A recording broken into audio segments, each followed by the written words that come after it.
My Van and Melonine, and well met indeed. I'm Adrian, and welcome back to Middle-earth as we continue on as the Ar-Adûnâim. It has been a week since any videos were uploaded onto the channel, and as I said in the comment on the community tab, because it's about the only thing I ever use it for, is to let you know where and why I might not be around. As I said in that comment, I just didn't really want to record last week, so I took a little bit of a break. And we are returning now with this live stream, which does mean that I need to work out what we were doing. And the first thing that draws my eye is this woeful situation here on the bridge south of Carlonde, where Lord Gimmelzor the Bastion, what a fitting name for him. Look at the level of skill of those cavalry. We need to get those out and saved.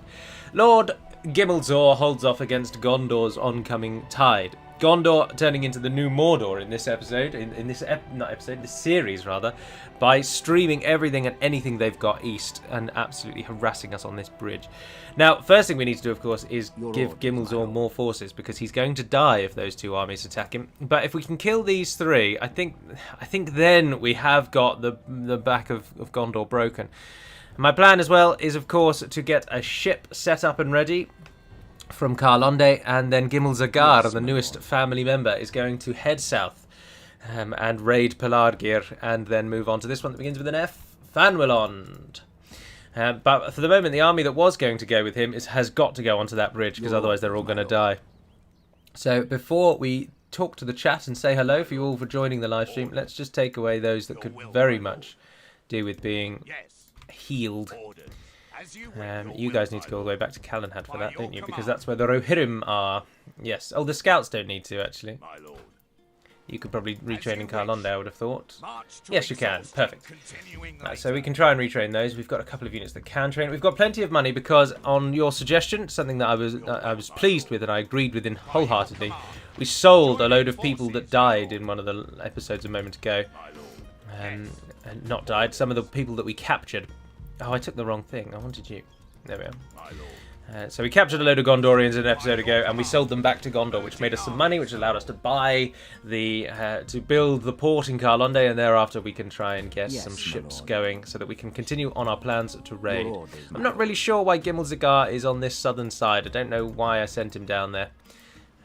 But there we are. He is. So he's heading to Western Osgiliath at the moment, I assume, to act as governor. I don't really know. I'm not sure what's happening with him.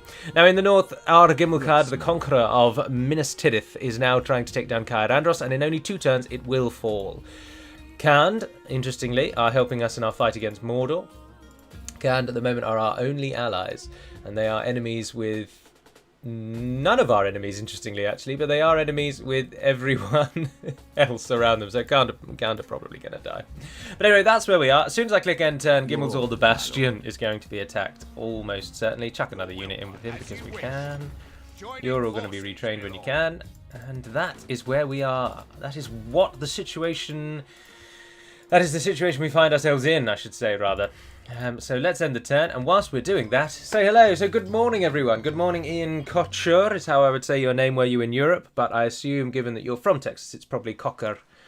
Welcome. Good morning from Scotland, Stevenson, Luke Stevenson. Alex Blaze, greetings from Germany. Now, Alex Blaze, is that your real name, or have you made that your internet moniker?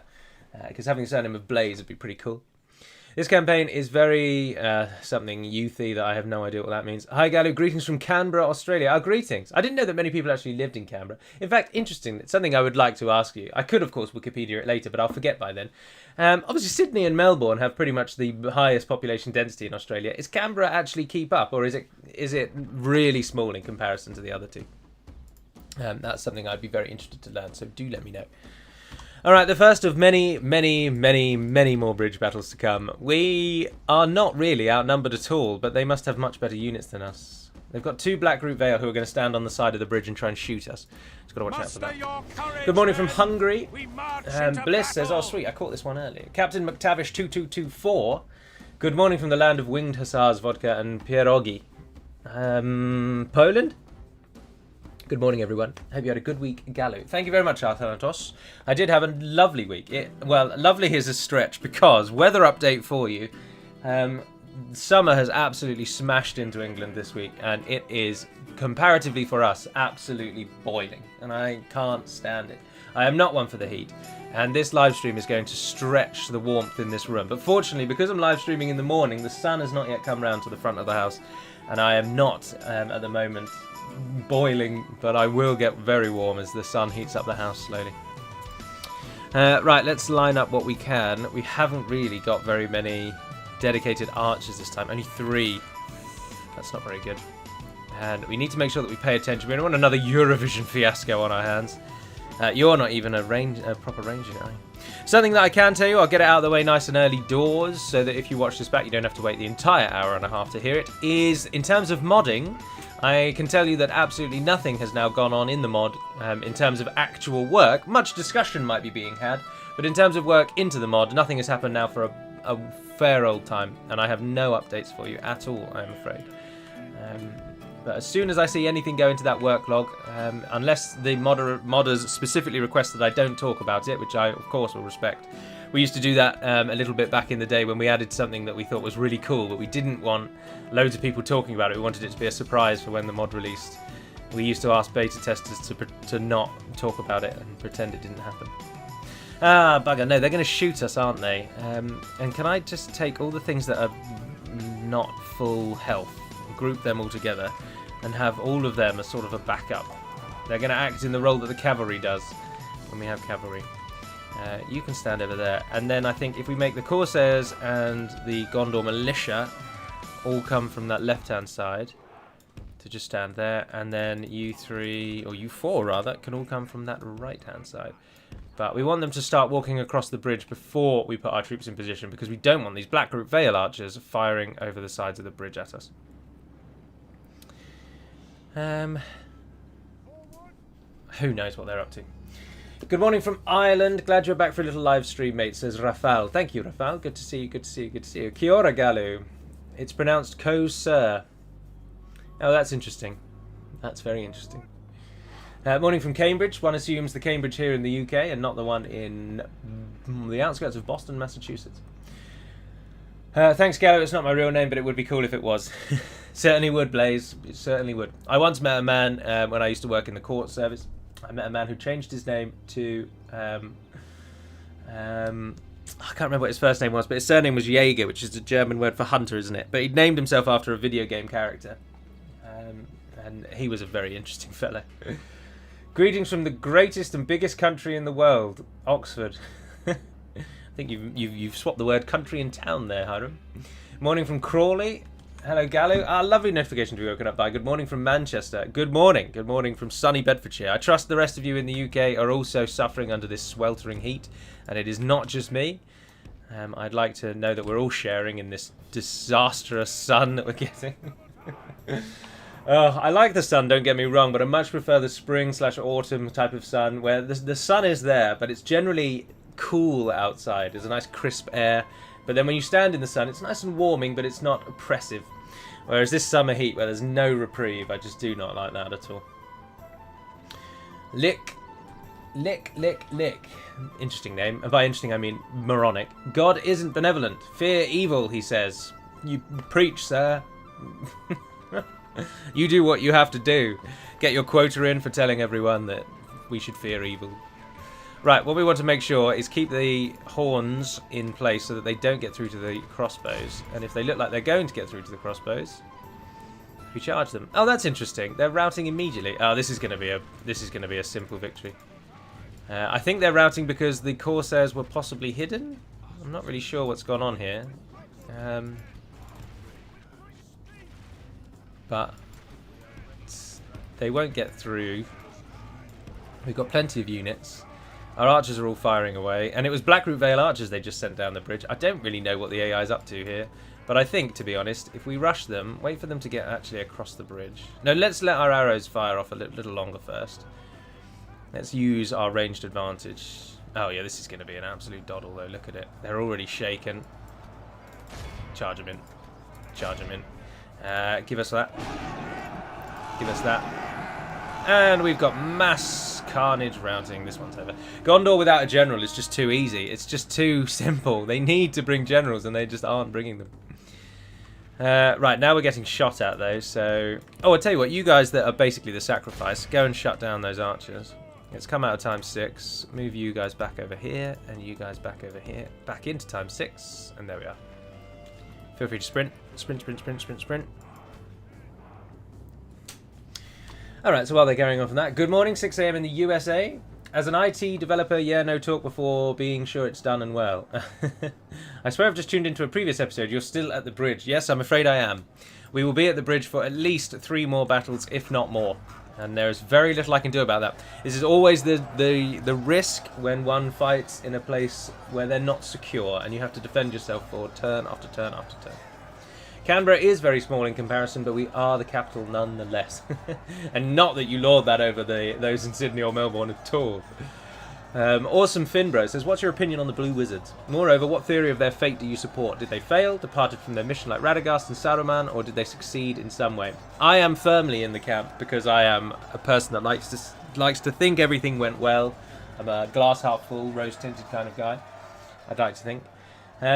I very much ascribe to the theory that the Blue Wizards succeeded in their mission and that the armies that came to the Black Gate and the Pelennor Fields from Harad, from Khand, from Rhûn were far smaller than they would have been had the Blue Wizards not managed to convince a large chunk of the populations of those regions not to fight with Sauron. So I'm firmly of the belief that the Blue Wizards succeeded and they just stayed over there and kept the Men of Rhûn away. You're using the same technique as what Izzy does, in capital letters. I did it in my Isengard campaign this morning, defending Edoras from Rohan. Defending bridge battles is the singularly easiest way to win battles in Medieval 2. There is no other easier way. You might think that towns are easier, but no. You'd be fooled. Bridges are very, very favourable for the defender. They always are. Primarily because the AI is just really stupid and it doesn't know how to deal with the bridges. But also because the AI can train a lot more armies than you can, but it doesn't get as many generals, and so inevitably you will be fighting armies that don't have generals, and generals are so important in Medieval 2. Of course, generals in later games are still important. One of the most common tactics in Warhammer, as you've all seen, is to general snipe so that the army melts away and runs away. So generals are very important throughout the entire Total War series. Arguably too important. I think the game puts a little too much emphasis on how much command a general would have. I mean, granted, like major generals falling has a huge effect. Like, how might the Battle of Waterloo gone, for example, if Wellington had been killed? Now, my knowledge of Waterloo isn't great enough, and you might be saying Wellington had nothing to do with it. It was the coming of this army, or this army, or this army that mattered. But the point remains that a major general like that might completely turn the battle, and the forces might lose. But then on the flip side, Admiral Horatio Nelson, of course, was killed at the Battle of Trafalgar, and yet we still went on to win it, and it's one of our nation's most famed military victories. So you have to wonder if Total War Creative Assembly puts too much stock in generals dying. Because in almost every game, if a general dies, the army immediately runs away and the game's over. And I just don't think it would work like that. Particularly because it's difficult to translate it into the Lord of the Rings as well, though, because particularly for like orc nations, they would not follow someone so absolutely that were that person to die, they would all flee and run away. That just would not be the case. The orcs would fight on and on and on. They don't need one commanding figure to lead them. They just want to fight. They're just here to fight. And of course, the book orcs and the film orcs are a bit different. But you aren't given many examples of orcs that are so awe-inspiring to their command that their death would totally change the battle. So I feel like orcs would be the armies that should be least affected by a general dying. But in many ways, the orcs are actually the ones that are the most affected by a general dying, and I think that's a bit of flipped it on its head, really. There we are, Brasidas immediately jumping on that Waterloo reference. Oh dear. But yes, that was my then follow-up point, of course. Creative Assembly have such a penchant for generals that they've then gone on to make it that you cannot have armies without generals. It's Shogun, isn't it? The last one that you can lead captained armies. And then every game since then, you have to have a general. It's making them even more important. This battle I should put at time 6. I don't know why I haven't done, because this army's just going to slog away on the bridge. And then when they're finished, when they kill off our little minor force, which they probably will do, they'll come down here and then they'll all rout.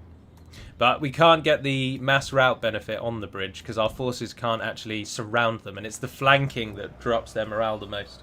That's why this bridge formation works so well, because when they get to the end of the bridge, they're then hit from the left, they're hit from the right, and you've got arrows coming at them from the front. So in essence, they're hit from 3 sides, and that breaks them almost immediately. That's why it's happening. I do miss captains from newer Total War games, yeah. The easiest place to defend in the base Med 2, Minas Tirith is not a part of the base Med 2, of course. But yes, in Divide and Conquer and Third Age Total War, Minas Tirith is the easiest place to defend. That is very true. Right, our army there is about to die, so they'll break and come back. But we'll keep it at times 6 so that we don't waste too much time. We've only lost 20%, we killed 66. It was the rain at Waterloo, says Royal Rat. Gallo, Izzy keeps roasting you on his DaC V5 campaign about you losing your generals. We are waiting for your response. I lose generals all the time. It's a very common... meme's not the word, is it? It's a common sort of joke, I suppose, when with my campaigns, that I do get a lot of custom generals killed. But actually, I've had 2 very successful campaigns with the Woodland Realm and the Ar-Adûnâim. And we haven't really killed anyone for some time. So that joke's sort of dying on its head a little bit, actually. We have only got our crossbows left to fire. So let's just move those forward, and then let's group these guys into one big group. Oh no, I just didn't do what I wanted to do there. And we'll just pull away from the bridge altogether now. Run, come out of time 6 while I'm fiddling around, Gallu. Run these people away. Right, there we are. And then if you would, just fire into this large mesh of people right here and kill as many as you can. I'm not too worried about the few Blackroot Vale archers that are shooting at you, because I don't think they're going to do too much. But you've got enough I mean, there's crossbowmen who could fire for days. I don't know what this is. This is exactly why you need to have timers on. My gut instinct is that as soon as those Blackroot Vale archers run out of ammunition, the army will rush this bridge. And they'll come and try and hit us. But until that point, we'll just fire all our crossbow bolts back at them.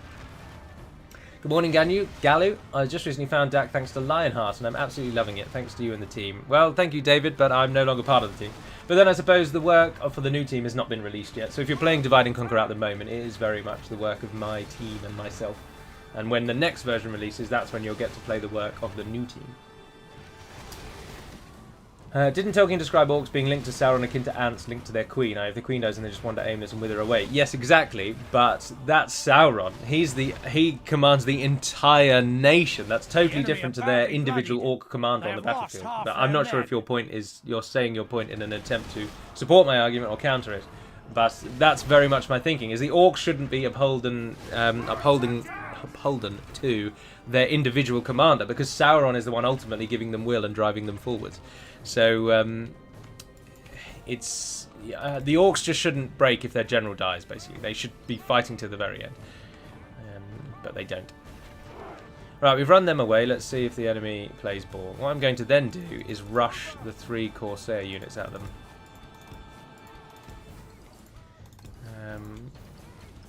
It is just the archers. We're just waiting for the archers. Ugh, these battles! Come on, guys. Just die for me. Caught them. They'll run away quite quickly.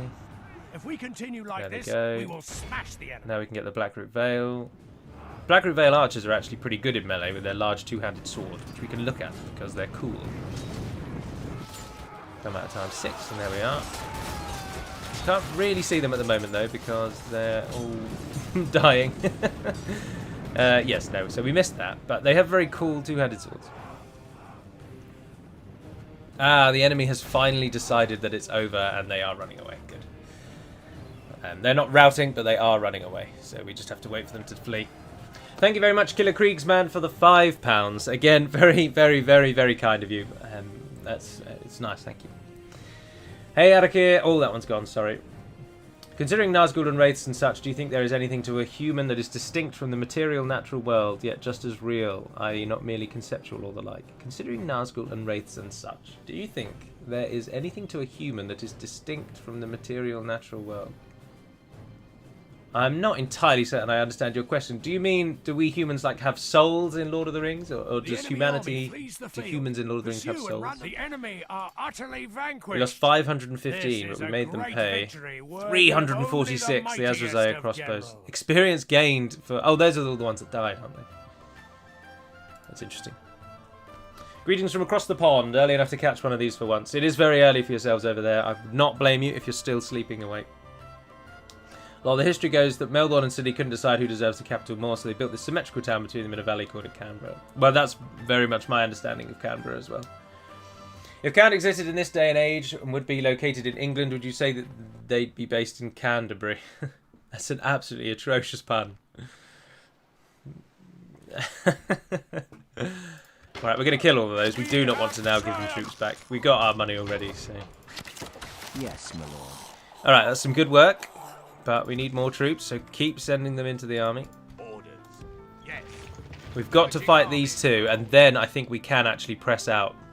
We can take Karasast, and I'd like to hold Karasast, so we want to try and get armies together that will be able to stand there and hold it. But no, we just do not get enough troops. Oh, hello. Yes, please. Your will, my lord. Joining forces, my lord. Joining forces, my lord. Yes. Right, retrain those, and I'll take them, and let's send the peasants in. What the hey? Get me some peasants. Oh, hello, we've got some money. We should build a thing that gives us even more money. So, Karlonde is building our port, and that's going to give us the boat that we want. Balukazga. Oh, and Azrael Marines as well. That's nice. You can build something. You're probably the best place to build a thing. Our culture's not really a problem now, is it? Oh, goodness gracious. 76%. That's fantastic. What about Karlonde? Only 35. That's terrible. It's because you haven't got a shrine. Need that shrine.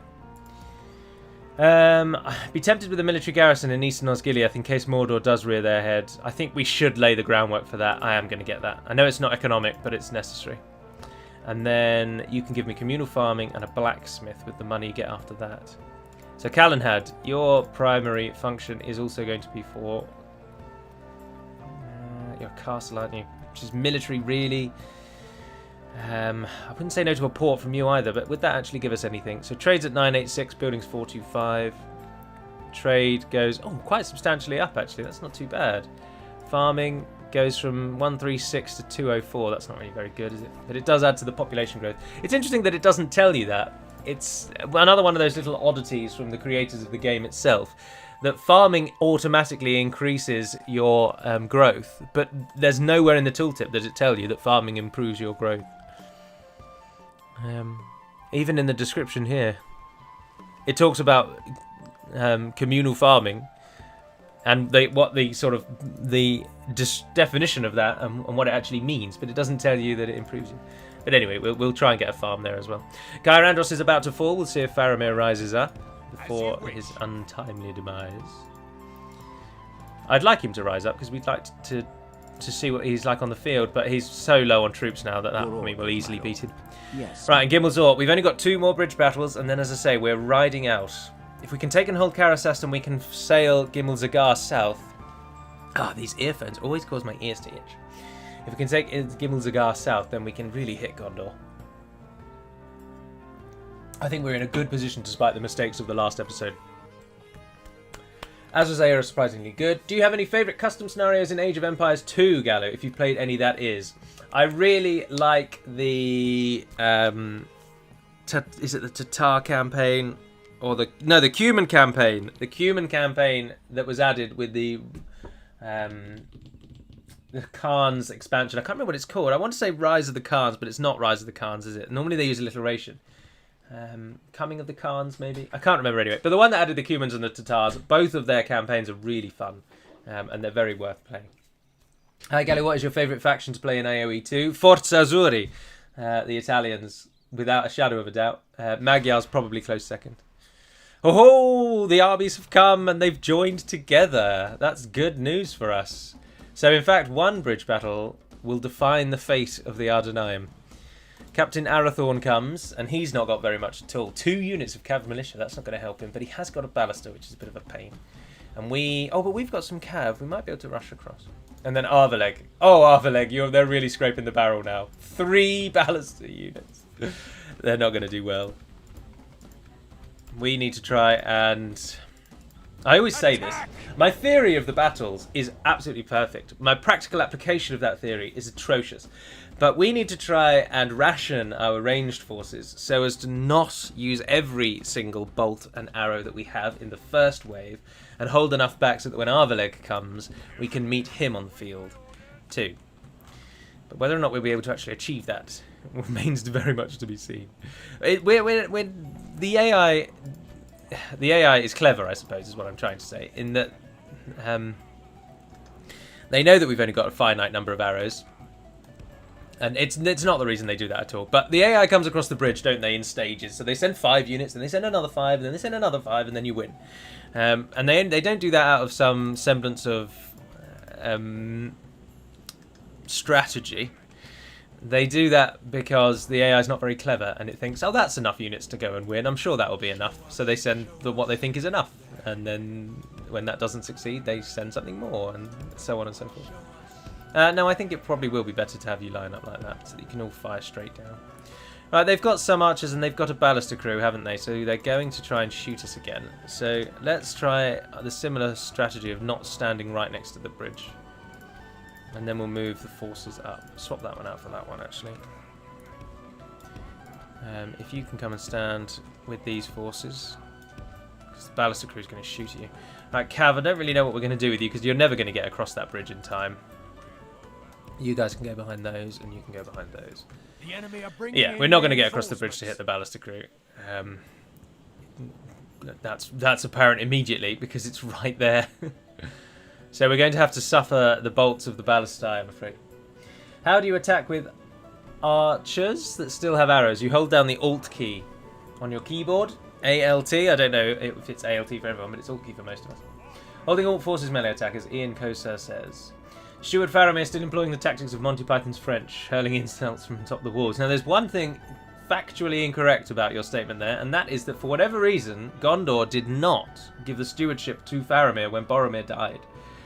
Someone else is currently their steward, and I don't even think Faramir is the heir. He's a nobody in their army at the moment, which I find quite interesting. Does Sauron have Numenorians fighting in his armies at the same time as the player is the Ar-Adûnâim? If they fought each other, what do you think would be going through the head of Sauron's Numenorians? Nothing, really. Sauron, when he spent his time in Numenor... Well, I mean,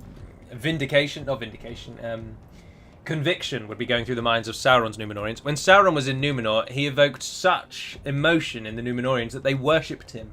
They built him a temple and they sacrificed their own people in his cause. Now, of course, all of that was actually in Melkor's name, and Sauron was like the herald. But in many ways, they worshipped Sauron. And it's those Numenorians who obviously survived the downfall either because they were in Middle-earth at the time or because they managed to get away, even though they didn't. We know that factually, so they had to have been in Middle-earth at the time.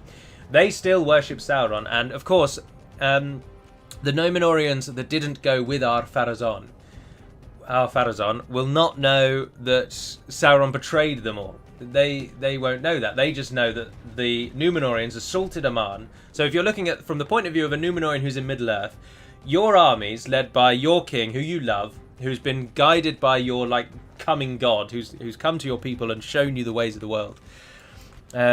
Your people have assaulted the Isle of the Gods, and then the next thing you know, your island has sunk beneath the sea. A huge tsunami-esque wave has battered the shores of Middle-earth and caused untold carnage, and you never hear from your people again.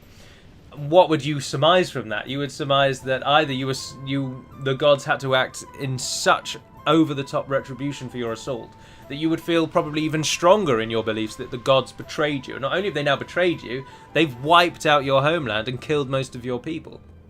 So Sauron's Numenorians probably follow Sauron with an even greater conviction. I keep using vindication, I mean conviction.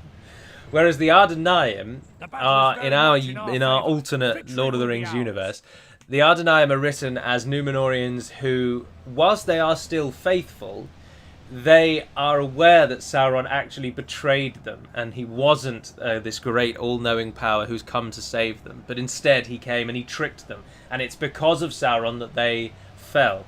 But they equally harbour a hatred for the faithful, because, of course, fundamentally, these are still King's men. They still dislike the Elves, they dislike the Valar, and they dislike those who follow them. And in addition, on top of that, they must dislike the faithful for surviving. The Ar-Adûnâim must have lost countless family members to the fall of Numenor, the Akhalabeth. But the faithful managed to survive. 9 ships with an untold number, which has always annoyed me. Tolkien never tells you how many survived. But it has to be enough to make them found 2 kingdoms. It's got to be a fair few. But anyway, the faithful survive. So the Ar-Adûnâim are caught in that odd mix where they are blessed with the knowledge that Sauron hates them and actually wants them dead. But they also still hold true to their original conviction of killing the faithful and all the gods, or the Valar, and the elves that follow them. So I think if the Ar-Adûnâim and the Númenóreans of Sauron were to meet, they would hate each other more than anyone else in the Ar-Adûnâim's crosshairs, apart from possibly the Gondorians. So I think the Ar-Adûnâim hate the Gondorians the most, but then after that, they would dislike the other Númenóreans for not seeing the truth and realising... I don't know I've done that, because it is true. Not seeing the truth that Sauron is actually their worst enemy. And in many ways, Sauron is worse than the faithful. So they would see them as misguided, the Ar-Adûnâim. They would look on Sauron's Númenóreans as idiots. In the same way, I suppose, that it's almost a religious take, isn't it? In the same way that anyone who is devoutly of a religion, I mean religion A, would look at person devout of religion B and think they're a misguided fool, and religion B will look at religion A and say, no, they're the misguided fool. It'll be the same kind of viewpoint between the two. So the Númenóreans would fight. I think the Ar-Adûnâim would see it more sorrowful. Sauron's Númenóreans would want the Ar-Adûnâim killed. How dare they rise up against Sauron? But the Ar-Adûnâim would look at Sauron's Númenóreans with a sort of pity, I expect. But anyway, apologies, I've just talked non-stop over that. But we've killed the first army with almost no trouble. And the second army this time, interestingly, is not coming in at the far end, but is coming in all the way over here. What stands across the bridge? Nothing really. So that main army has died. We lost 6% of our army, and we've killed the entire first army. So we've managed to ration our arrows, even without trying, which is always nice. Now, we do have to watch out a bit, though, because that Ballister crew will kill a few of us. So let's just pull the army back again and go back to time 6. I would like to get the cavalry across so that we can hit the enemy's... we can hit the enemy's ballisters that are now coming in, or ballistae that are now coming across the border. I'd like to harass them and stop them from really playing a part in this battle. But we've got to kill these fellows to do that. And these fellows have Blackroot Vale archers in them, so we're going to have to pull the bulk of the army back. So that the archers don't come and shoot us. Right, they're across. They're across. Now we will pull everyone back in and overwhelm them with numbers. There we are, they're routing immediately. The battle is very much in our They're routing immediately. Victory will be ours. Right, so it's just those Blackroot Vale archers. So there's only 92 of those, so you run across the bridge. Take the 173 of those with you. Come out of that group. So this group, if you would, come and stand over here, and the remaining Corsairs come and stand over here. The Corsairs are actually really ususeful. I'm calling them Corsairs because that's what they used to be called, and also when you come to play this version, whatever the next version is going to be, version 5, these units have been renamed to Corsairs. They're no longer called Azrazalia. How many of those did get away? They came back. Oh, that's a joke. Now they're taking up my attention. Come on, guys, get this Blackroot Vale killed off, please. I want the cavalry across the river.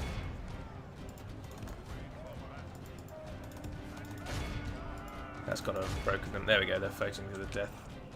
No, we're not going to get the cavalry across the river. We're going to have to just endure ballister fire.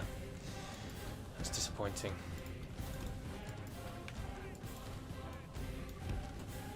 Right, we've offered up those two as sacrifices. They'll sit on the bridge and hold the enemy in place for a while. We've got Amphalas Pikemen coming first. I really like the look of Amphalas Pikemen. I think they look really nice. Again, that is work of Taro M from back in the day.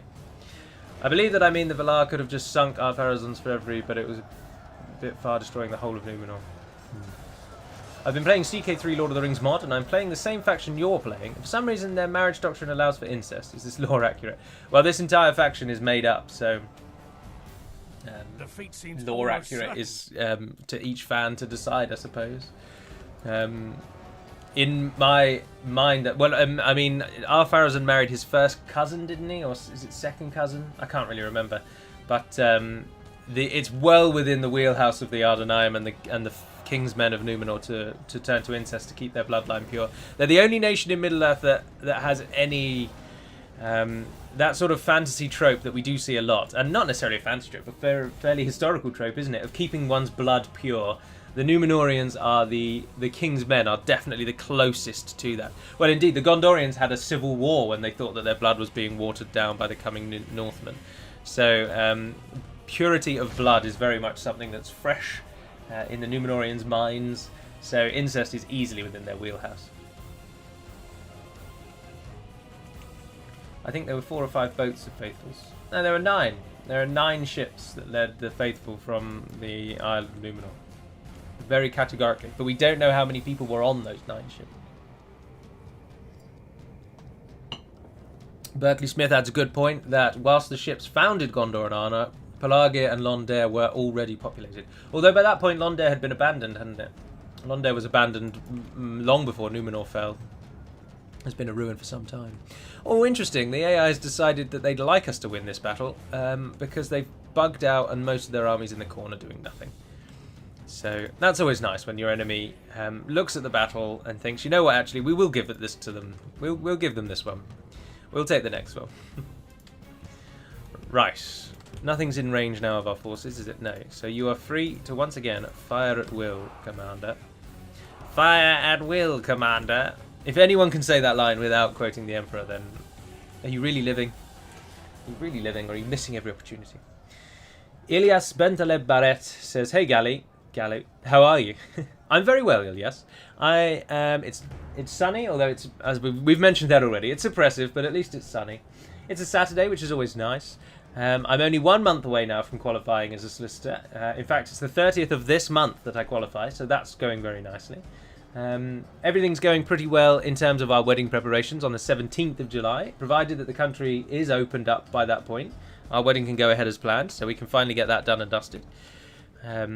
It'll be our 14th year together this September, so it's good to finally get married. If for no other reason, then it helps various... it gives us inheritance tax freedom if one of us were to die on the first death. But other than that... that's about it. No, the main reason, and this is silly really, but one of the big things that I would like to be able to do is to be able to call Jess my wife rather than my girlfriend, because now that I'm almost 30, calling her my girlfriend always implies that it just feels too young. It feels like you have a girlfriend when you're in your teens and early 20s, and then you have something more. And maybe that's societal pressure in my mind, but that's how very much I see it. So it'd be nice to be able to say, let me just ask my wife, rather than constantly having to check with my girlfriend. And if you say partner, still very much in the UK at the moment, partner is generally reserved for people in homosexual relationships instead. So if you say I have a partner, almost anyone that you meet will assume then that your partner is male. And people can assume I'm gay if they want. I'm not bothered by that at all. But I'm not, so it's factually incorrect. So I need a word to call Jess that fits our current setting, and obviously wife does that very nicely. But she's not one of those yet, so we need to get to that point. But otherwise, that's all going very nicely. But the main thing that's good at the moment is that we've finally booked our trip back to New Zealand in February next year. We fly out on the 2nd of February, and it's been brilliant actually. We used a travel agent rather than doing it all ourselves, which gives us the wonderful benefit that if we're going to New Zealand, but we're stopping off in Singapore and Japan, so on the way there we're going to Japan, and on the way back we're going to Singapore, just for like 3 days each, just so that you don't have to do a 24-hour flight in one go, which is what we actually are doing anyway, because Japan isn't a stop-off. But anyway, ignoring that, we're going to New Zealand, Singapore and Japan. But because we used an agent, and because of coronavirus at the moment, of course, some countries don't let you in. But we're protected in that if we have to quarantine in any one of the countries we're going to, or if they just simply refuse visitors from the UK or Europe as a whole or wherever, we get all of our money back, every single penny. So we've been able to book it with the full confidence that if we're allowed to go, we can go. And if we're not allowed to go, we'll get all of our money back and we'll just have to go another time. So that's been fantastic and brings us excellent peace of mind. Almost certain. Let's just pop that for a moment and try and get some of these. Now, this second army is going to fight to the death because they've got a general. I don't know where he actually is, but he's out there somewhere. I think he might be with the main army, actually. So here we go. It becomes a game of find and kill the general. Now, I'm torn because, of course, those of you who've been around long enough will know that I've been to New Zealand already whilst I was doing YouTube. And when I went last time, I pre-recorded 12 weeks worth of content and uploaded it all and then set it all to go up on in intervals. So it was if, for YouTube, it was as if I never disappeared. It was just, it meant I never commented on any comments, of course, because none of the videos were live for me. They were all, some of them, the last one was 3 months old. I'd pre-recorded it. But this time, I'm not sure I'm going to bother pre-recording, and there might just be a 2-month gap where I'm not on YouTube at all for 2 months. So I'll take a view probably around Christmas time, because we're going in February, so that gives me all of January. And I'll take a view around then, see what I'm going to do. But anyway, there we are. That's my life in a nutshell at the moment. You can say fiancé at the moment, Berkeley, but I am very much of the school that believes fiancé is just ridiculously pretentious, and it's so unnecessary. I know that it's factually accurate, but it just says something just wrong about saying fiancé. It just doesn't. It just hits the ear wrong. Call her my queen, my lady, my lady. No.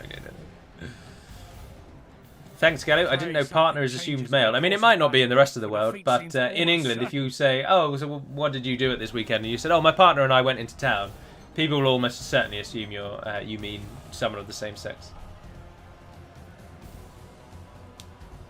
BucksFan40 says you should do a meet-up sometime, as in meeting up with the fans.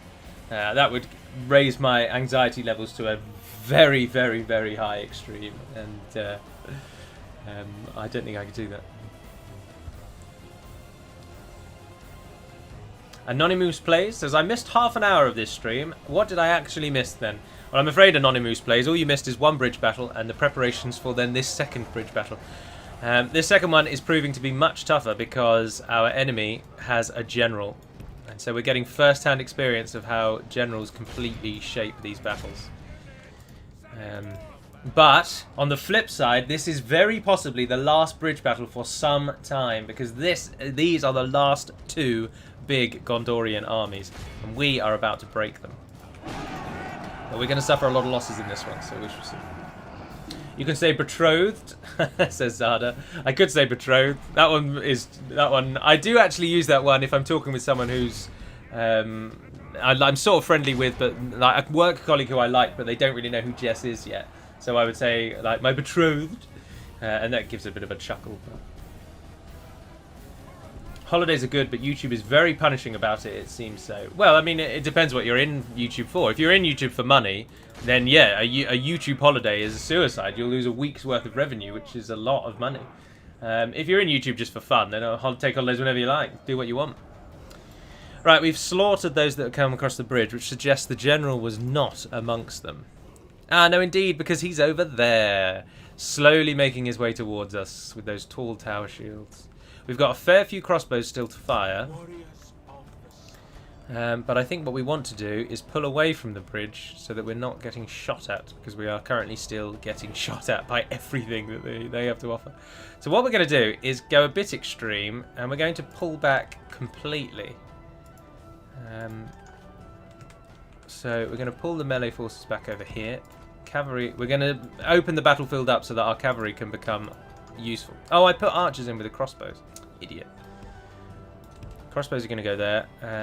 Archers, you're probably going to have to fight now, I'm afraid. I know it's not something you like to do, but in times of war, we must act in our nation's glory. Scott W., what do you think about releasing updates as expansions? For example, Enedwyth rework is pretty much finished, so instead of making people wait over a year to actually play the changes, release a small expansion. I don't know, Scott. I'm no longer part of the DaC team, something you seem to have missed. So that's not in my power anymore. But clearly, from the way that DaC released when I was at the head, that's something I don't agree with. But, I mean, as I got toward the end of my time in DaC, if I can formulate a sentence. I then actually became of the opinion that we should open DaC up 100%. And so I suggested that what we should do is have a mass ongoing open beta. So anyone who wants to play the updated content can access it at any time. They would just go to Discord, there'd be a link to the Dropbox files, you download them, you install them, you play.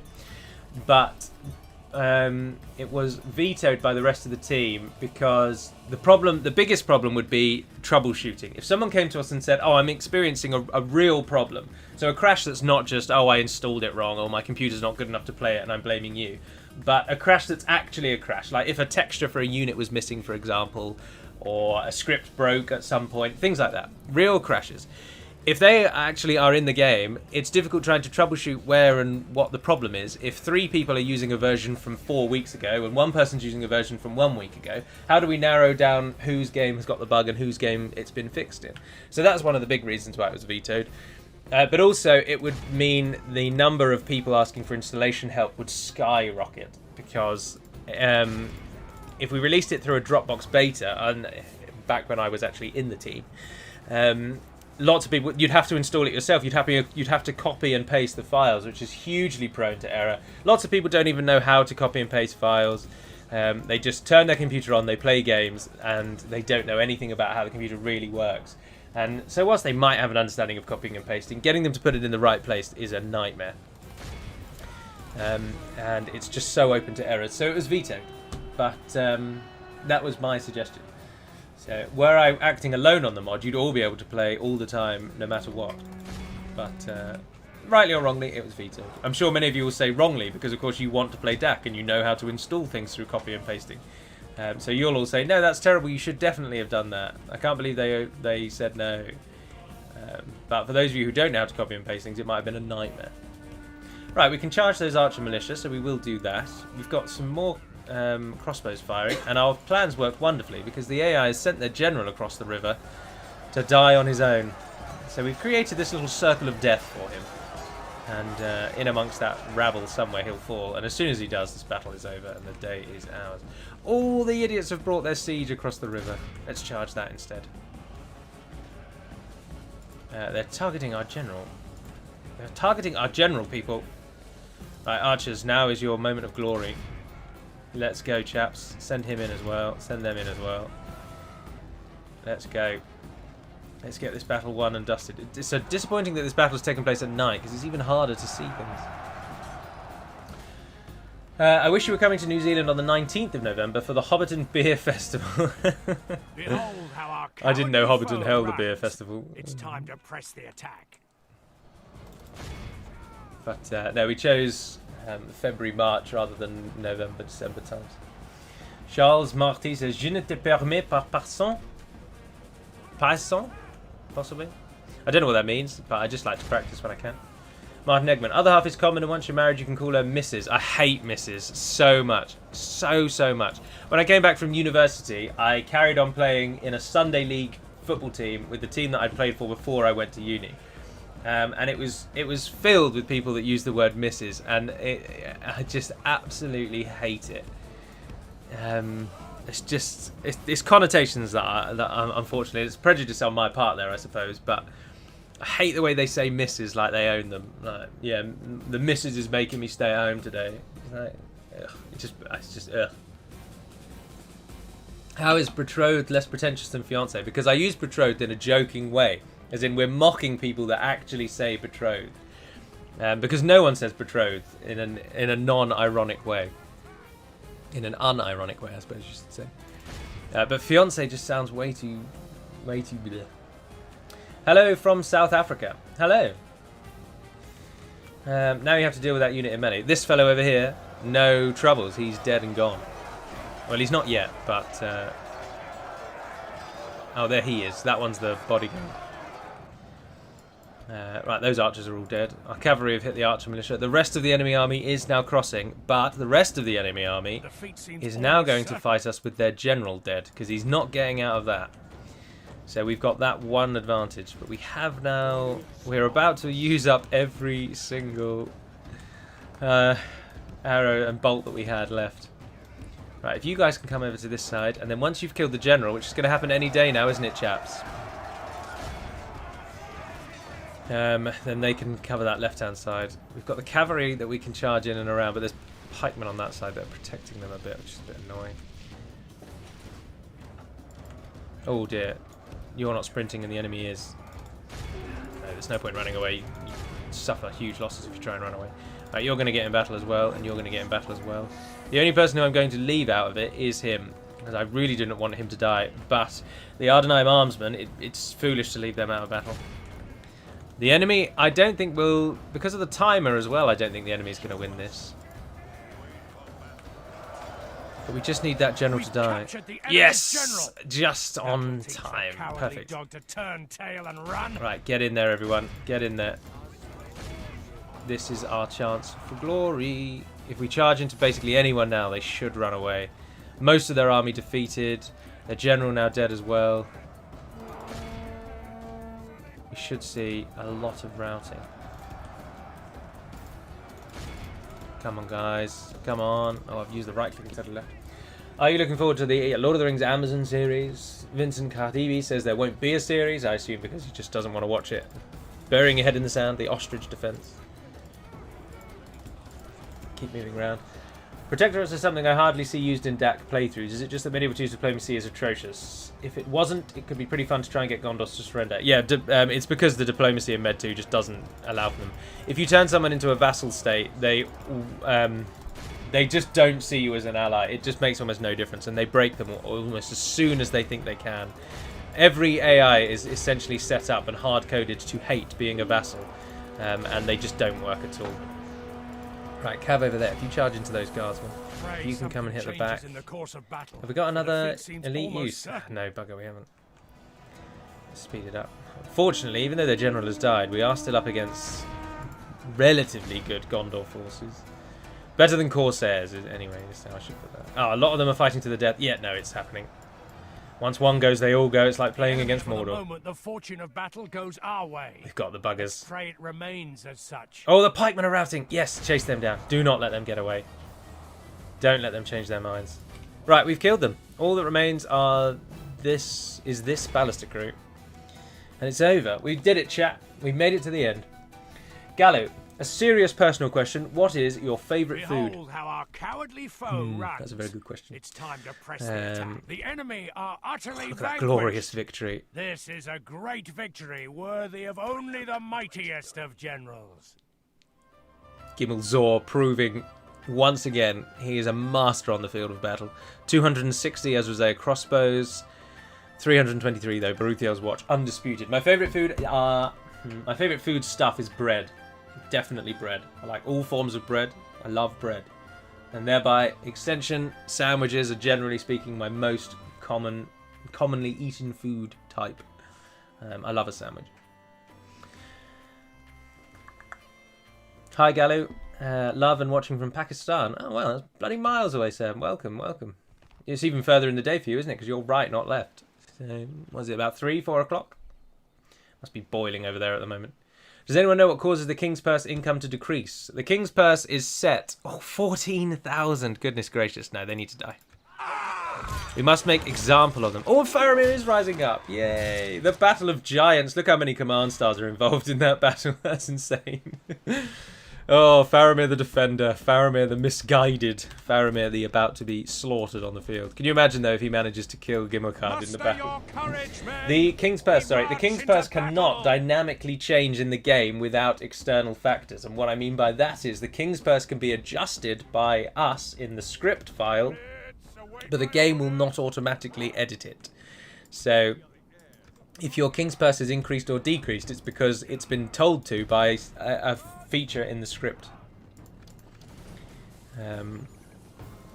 For example, the Ar-Adûnâim is a good example. When the Ar-Adûnâim settle their first town, their King's Purse is automatically reduced substantially so that you don't, because when you don't have a town, your King's Purse is high to cover your large army size so that you don't lose money before you settle. Because otherwise, why would you play as the Ar-Adûnâim? You'd settle as soon as possible because you'll be punished economically if you don't. So, like little features like that are set in place.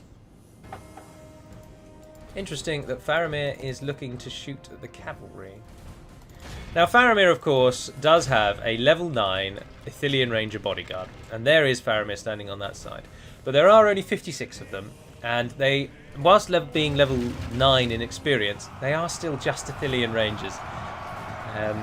So it's not going to go well for him when the Naru arrive and knock on the door.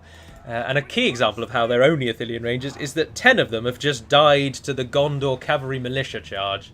So this is not Faramir's day. This is over. But whilst the army runs about, this is Caer Andros, the imitation, with the coolest fountain in the game. Absolutely fantastic looking fountain. Nothing like that in any other battle map, I don't think. Caer Andros used to have 2 doors, but the AI just wigged out when there were 2 gates. They couldn't handle it. So Arcade some time ago edited Caer Andros to look like this. And so here we stand. It no longer has the town on either side, as you can see. Although that could just be because we are fighting right on the actual battle map. No, I'm thinking of Tolfalas. No, of course, this is Caer Andros. A bridge on either side, and that's your lot. And then a single door. These are towers. They will shoot you. Well, certainly the ones on the gate. But this one actually is only a building. I didn't realise that. Maybe if they were towers, the battle map was too hard to assault, so they were changed. Anyway, let's try and charge our cavalry in. I'm not really bothered if we lose some of the cavalry. Oh, these Gondor militia are from Caer Andros. The enemy are badly bloodied.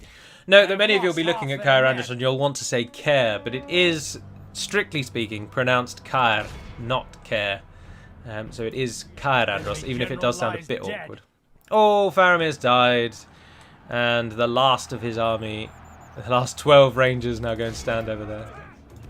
The militia are all dead, Faramir's dead, and our Naru and Aru, with their glorious black, red and golden motif, smash into the last few rangers. Oh, so much so they've defied the laws of physics. We're breaking reality itself in killing off these Ithilien rangers with such ferocity. Here they come. Send the cavalry to finish the job. The Naru make a break in their line. The cavalry militia spears down. And all but one survived. And he is wavering, but the militia seem to be ignoring him. Come on, guys. He's right there. If we continue awed by the victory we have won here today. We lost 21 soldiers. It doesn't tell us who killed those 21, but I assume they were all to the Ithilien Rangers. Oh, you read an article from Amazon said they wouldn't make it. Oh, I haven't seen that. I would have thought that would have been much more widespread if they'd now come out and said they're not going to do this series anymore. Baps, sarnies. My favourite type of bread would be probably just a bloomer, a freshly cooked bloomer. You can't go wrong with that. We are going to exterminate because otherwise this place will hate us forever and ever and ever and ever, and we cannot allow that.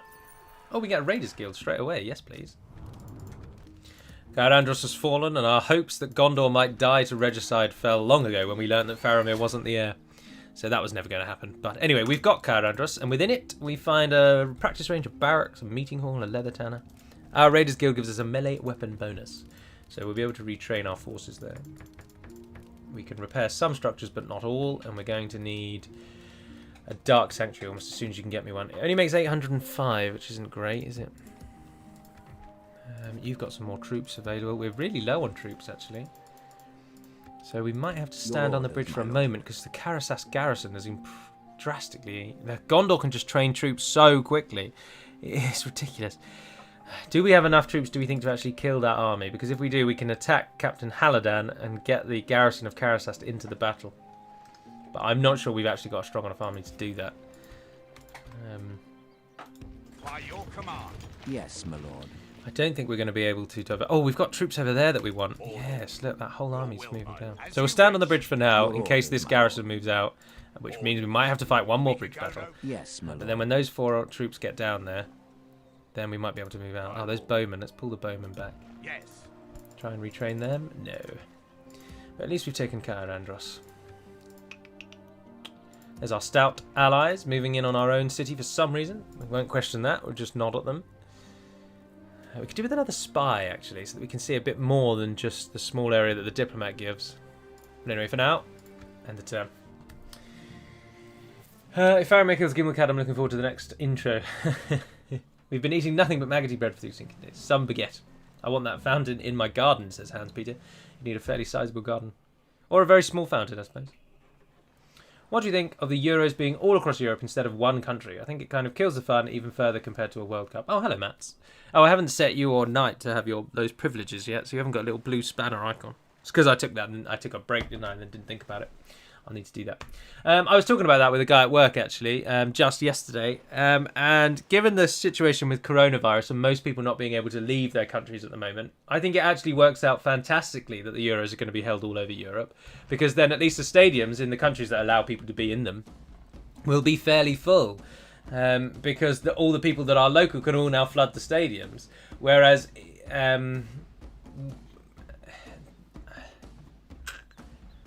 yeah... which I think would help. Whereas if it were in a single country, is the point I'm trying to make, that I was forgetting there because I was thinking of the battle at the same time.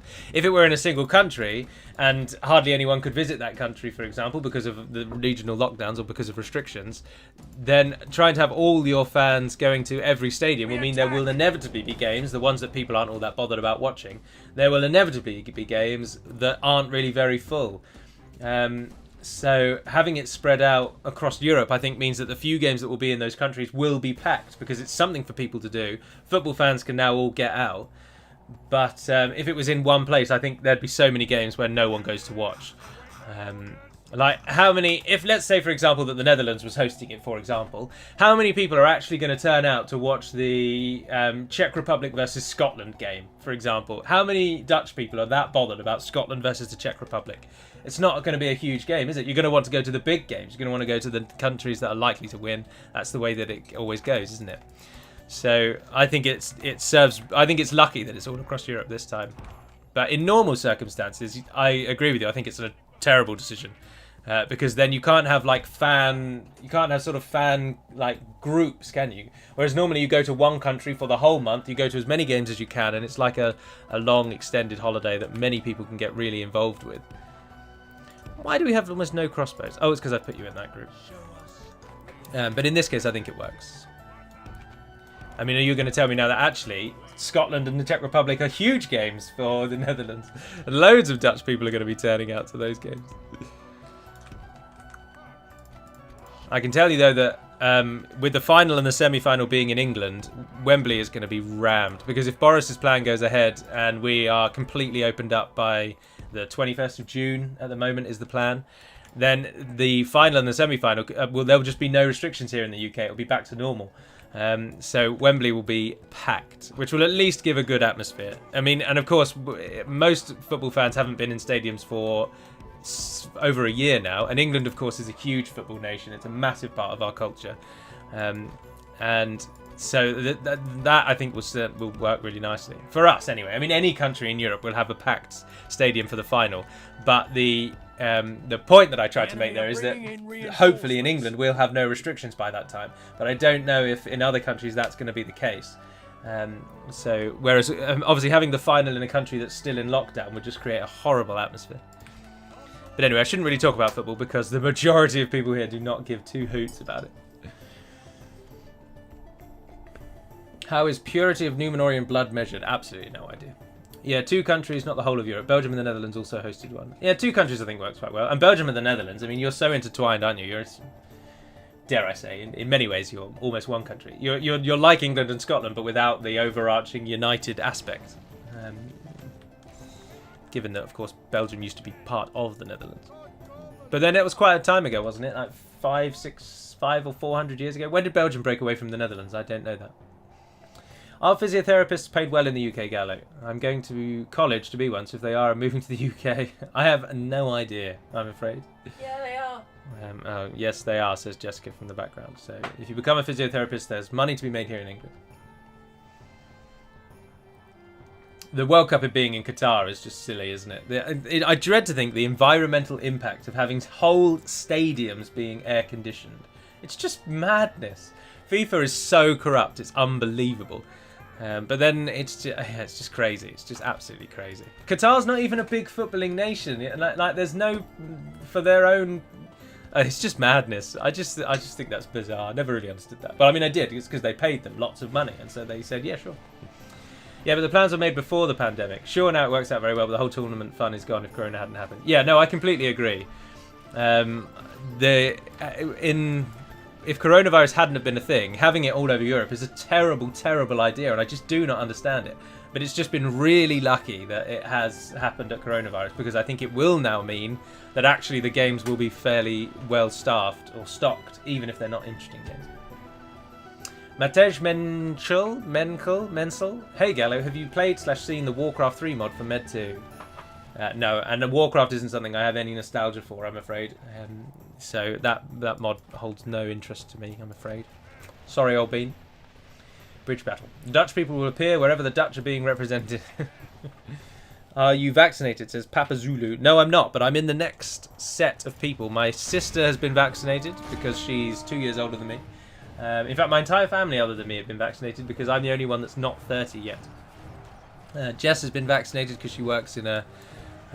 she's considered a frontline or whatever worker it is. So she was vaccinated ages ago. She's had both jabs. But no, I haven't had any yet. If we continue like this, we will smash. Football is always welcome for my part. Well, thank you, Theladar. Also, at the moment is the prime time for us to talk about football because when I live stream, most of the American viewers are asleep. And of course, they aren't hugely into soccer, are they? So we're freer.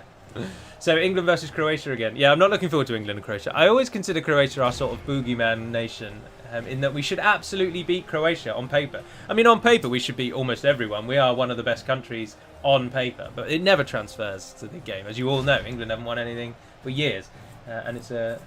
But then you probably aren't all that versed. But anyway, England should win a lot more football than we do, and we never do. But versus Croatia. Oh, the 1830s. So it wasn't all that long ago that Belgium broke from the Netherlands. And yes, I know half of Belgium speaks French. I know. It's a difficult patchwork over there on the continent, isn't it? Where the tribal bounds and the linguistic bounds don't necessarily always match up with the national bounds, which is a bigger problem in Africa, isn't it? Of course, but to a smaller extent, we have it here in Europe as well. Belgium being one, and Brasidas specifically uses the word revolted. That's something else I didn't know. Hi, is Gallo just reading through all comments one after another, or is the delay pretty big today?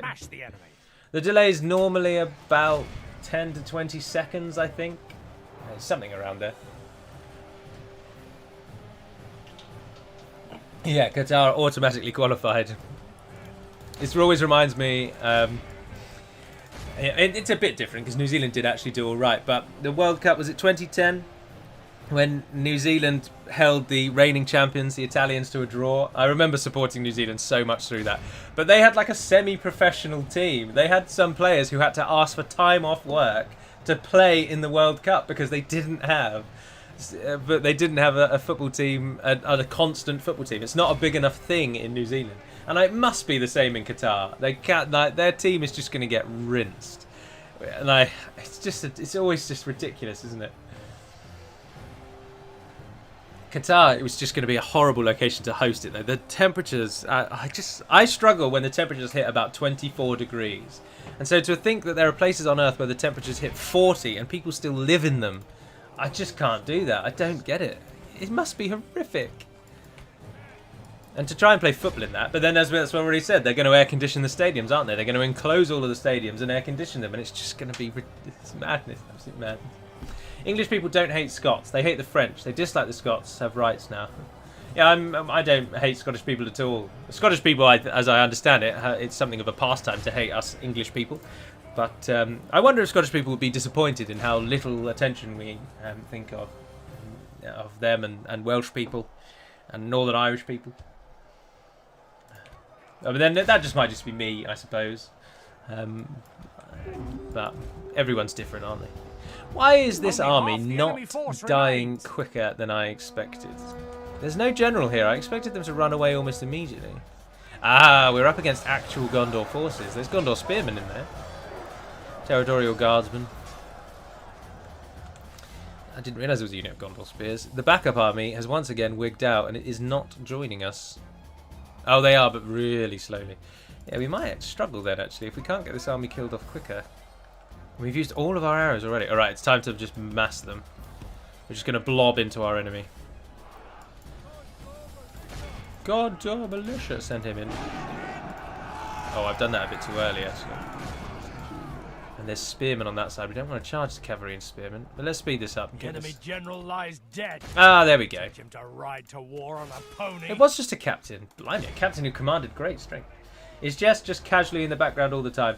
Ever since I moved the camera over there, Jess has been much happier to be in and around the room now. So, what you can't see, if you go back to an earlier live stream and just watch for a few seconds, you'll see that she has like a little mirror and makeup table in the corner, and that's where she's at the moment.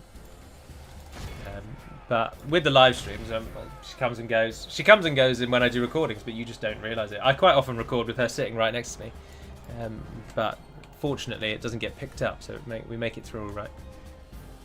Right, I don't think we'll struggle now. I think we should be all right with this battle. We've killed the entirety of the first army, save for that siege. Go and kill that siege for me. And let's move everyone else back. Come behind the crossbows and we'll charge you through the crossbow line when the time's right.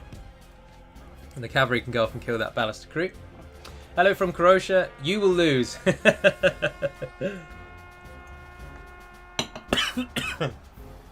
Behold how our cowardly foe runs. It's time to press the attack.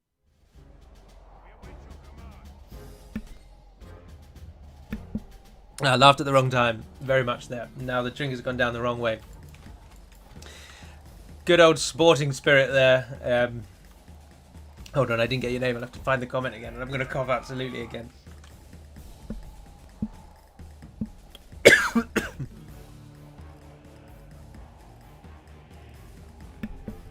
My microphone's getting old. My mute button doesn't work as well as it should. I have to press it about 3 or 4 times, and that's how I keep accidentally not turning it off. Ah, dear, that did make me chuckle. Oh, I can't pronounce your name anyway. Hervoye? We low-key hate everyone, though we don't even hide it with the French. And think that the rest of the Union is like us. The rest of the Union hate us. Yeah. But then, hatred of the French is more of a joke than anything, isn't it? Although, actually, I say that. I mean, I know some people who actually do, unironically, hate French people and just don't understand it. I mean, I do. We've been at war with them for almost our entire nation's histories. But now we're not. And we go there on holiday so much. We're probably one of France's biggest tourist supporters. The enemy general flees like the coward he is. Press onward and break the spirit of it. Our men have captured the enemy general.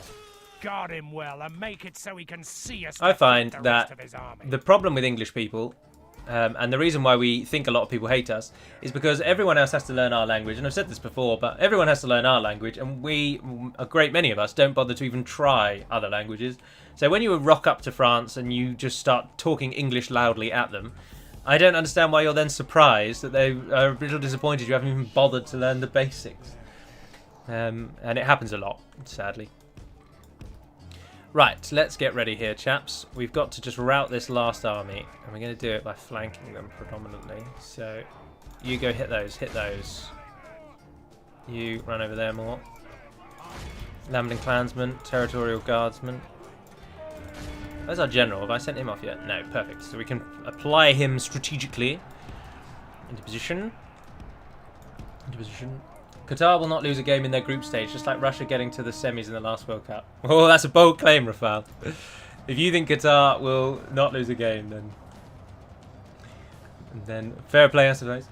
You struggle with 40 degrees. You've never been to Spain in summer. I thought every Brit in the world was forced to come here and get piss drunk at least one of their lives.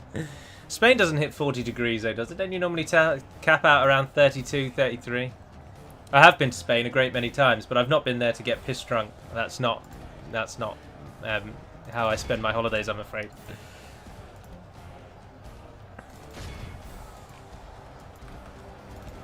But I know that a great many people, of course, do, and that's very much the stereotype for the Englishmen abroad. And I've met many English people who fit that stereotype and then some. So it's very much an ongoing one. Qatar is around 50 degrees for most of the year. Their winters are 30. Jesus, how do people do that? How do people do that? Besides football, says a dumbass Roomba, What sports do you enjoy to watch / play? I personally like rugby, which coincidentally my local team won. It's going back to First League once again. If we continue like I'm this, happy for we them. will smash the enemy. I don't... I've watched Wimbledon a few times, but I find some of the games just a bit boring. It just goes on and on and on. I've watched rugby a couple of times, but only major competitions like World Cups and... in fact, only World Cups, actually. But other than that, I do tune into the odd Olympics event. But I find there's a lot of downtime with the Olympics. It can be quite dull again. This has turned into a fantastic victory, and we've now really broken Gondor. So I think after this we can actually move on Karasas, but we really desperately need to reinforce this army or we're in right trouble. But those Blackroot Vale archers crossing the river now are the only thing left. Oh, and they've changed their minds. So now we just have to wait for them to leave, and this is over. Fantastic. Gally, this isn't a proper stream until you tell us how you enjoyed Eurovision. I spoke about Eurovision last time, though. But I enjoyed Eurovision a great deal, and I'm pleased that Italy won. I liked their song, and I liked so many of the songs, to be honest. Mats, I fully expect Ronaldo and Messi to become Qatari nationals before the World Cup starts. The enemy are utterly vanquished. Yeah. This is a great victory. 286 for Ethios watch. Oh dear. Gimel Zor's the melee and Gimel Thon's the range, isn't he? Gimel Zor not pulling his weight there. I love the Scots, real hard men. There aren't very many Scottish people, actually. I was quite surprised to see the population disparity in the UK. England has something like 70-ish million people now, and Scotland I don't even think has more than 10, if memory serves. They're greatly outnumbered. Gallo, did anyone send you the Narut and Aru Royal Guard shield that you wanted? No, they didn't. It was only in jest, really, that I mentioned that. I'd take that. Karandros can get a Brotherhood of True Sons. Oh, that's cool. But we can't afford it, so no, we can't get that.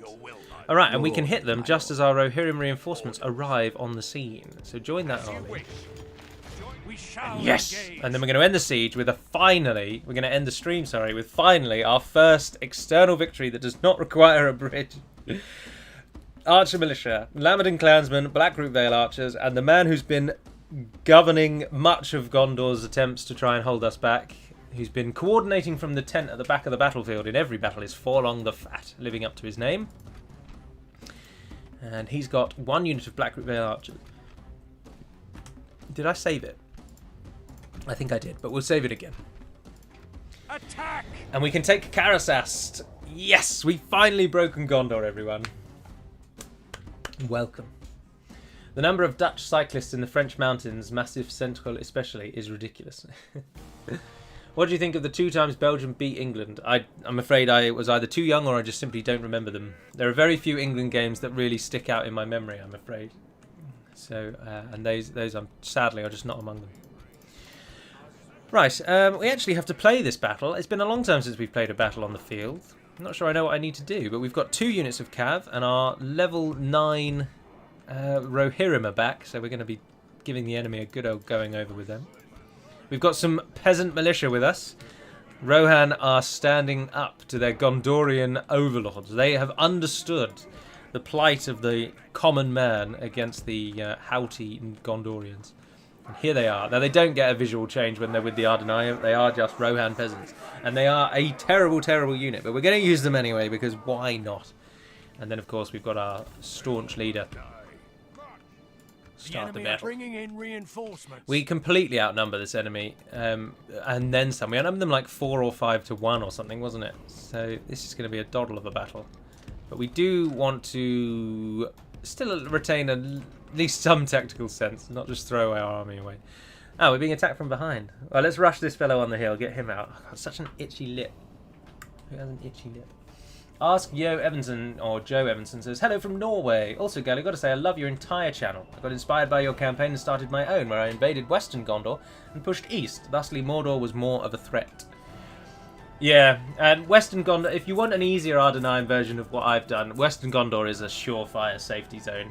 There is almost no real threats landing in Western Gondor. And you outclass the men of Enid Wyeth so much that they are joking themselves if they think they can fight against you. Right, we're in position, but we have got to watch out for those guys coming up from behind. But if you charge into those Vale Archers and you charge into that Archer Militia, and then we'll surround this one here, the Lamadon Clansmen, leaving you guys completely free to turn and face against those. And actually, if we turn all of our ranged units back and sprint off over there, we don't need all of those involved in this fight. Oh, let's watch the Rohirrim charge into the Archer Militia. Oh, solid thud. Nice to see. 140 of them began it. Oh, that was a fantastic charge. Killed about half of them. Like this, we will smash the enemy. I do like having a few cavalry units in my armies. Oh, the Lambton Clansmen have run away. Forlong, you fat bugger. You haven't inspired any confidence in your forces, and they're all retreating already. Where is Forlong? Speaking of him. Oh, his Blackroot Veils have moved up, and there he is at the back. Now, unfortunately, he does not have an egregiously fat model. He looks like a standard Gondorian captain, I'm afraid. Always been a failing of the mod, if you ask me. We should have made an overweight Gondor captain just for the lols. Just for the lols. Can't believe I just said that. 17 again. Would be fun to know what sports were Numenorians into, apart from sailing boats from drowning islands. I assume sailing is a major part of Numenorian life, so they probably did galas and races with boats. But other than that, Tolkien never really goes into daily life of any real nation, does he? As a Scot, I just want to say greetings. Hello, DGY. Greetings to you as well, Sap. Finally, says Ian Cossar. I don't know why. Oh, because we're not fighting on a bridge.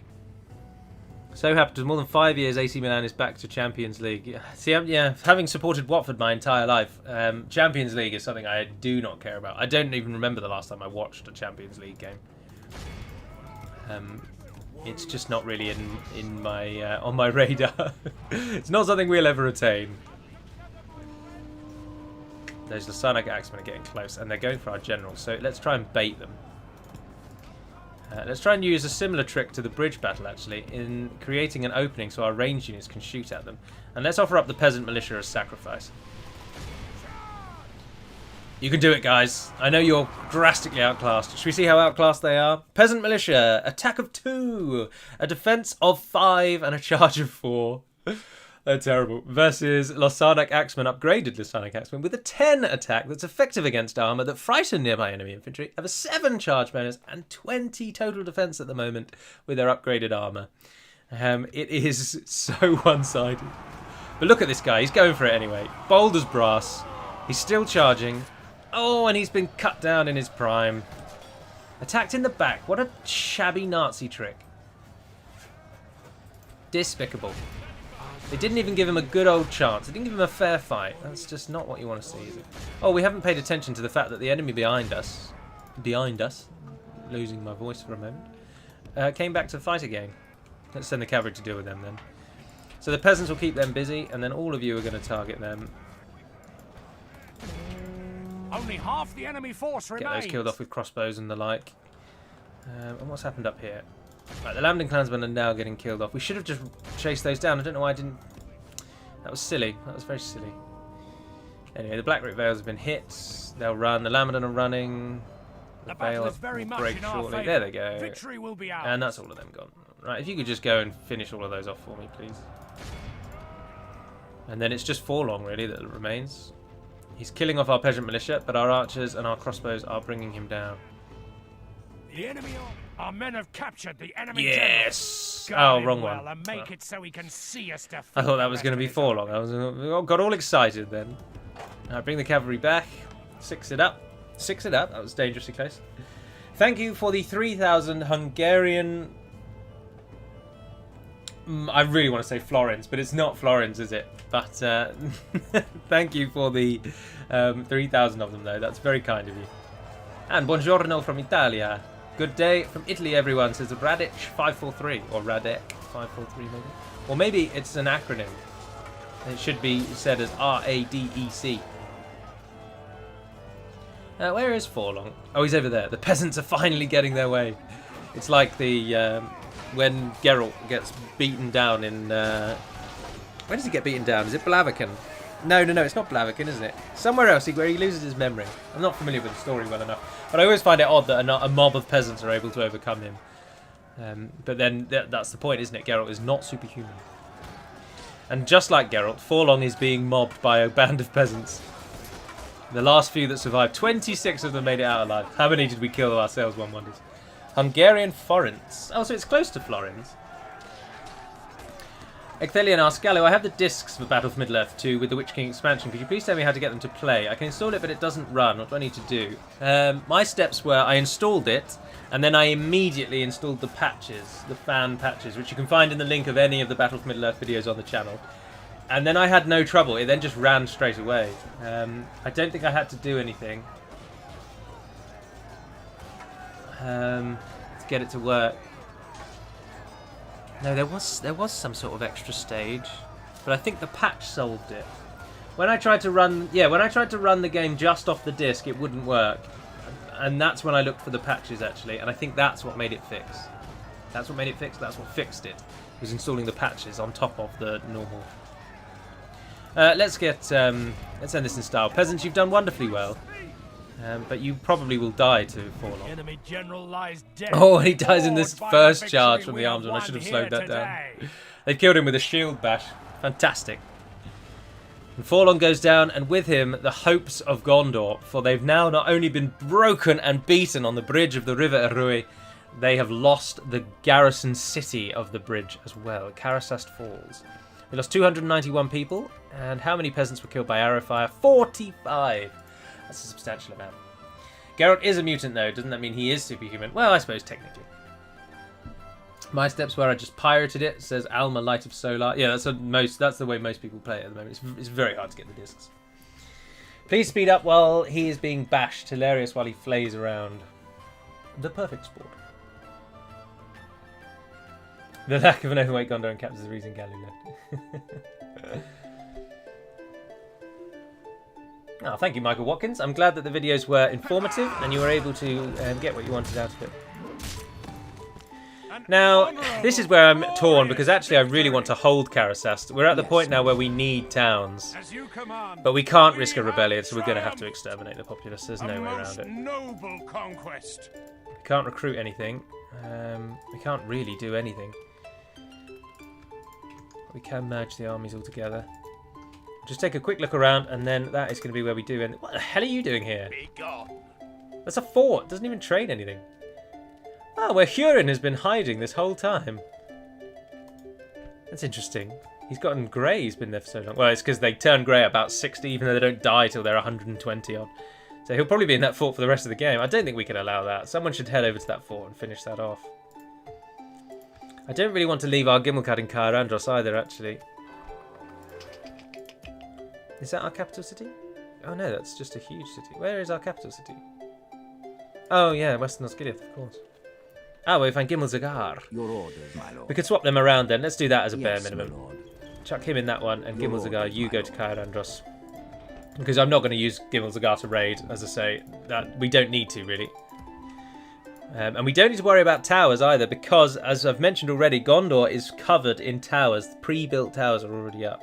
But now we need to decide where we go from here. I really want Pelagia. It's a very important city, both lore-wise, role-playing-wise, and actual gameplay-wise. Pelagia is the biggest threat now. But if we leave Karasast undefended, Brother will hit it. So we're definitely going to want a militia garrison. Let's just get that up and leave and worry about that for now. We haven't got any real forces ready to go. We've got those marines. You get down there. We've got cavalry in there. Oh, I'll tell you what we could do is, move a generator. If they hate you if you leave. Oh no, they don't mind you. It's a castle, isn't it? 85%. I think Avaloban could move down and become the governor of Karasast. That's a better use of his time.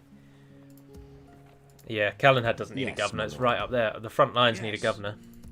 So Calenhad, if you get 2 Corsairs as a garrison, I'll take your Rohirrim out into the army. The Witch King is hovering on the northern side of the Anduin. That looks ominous.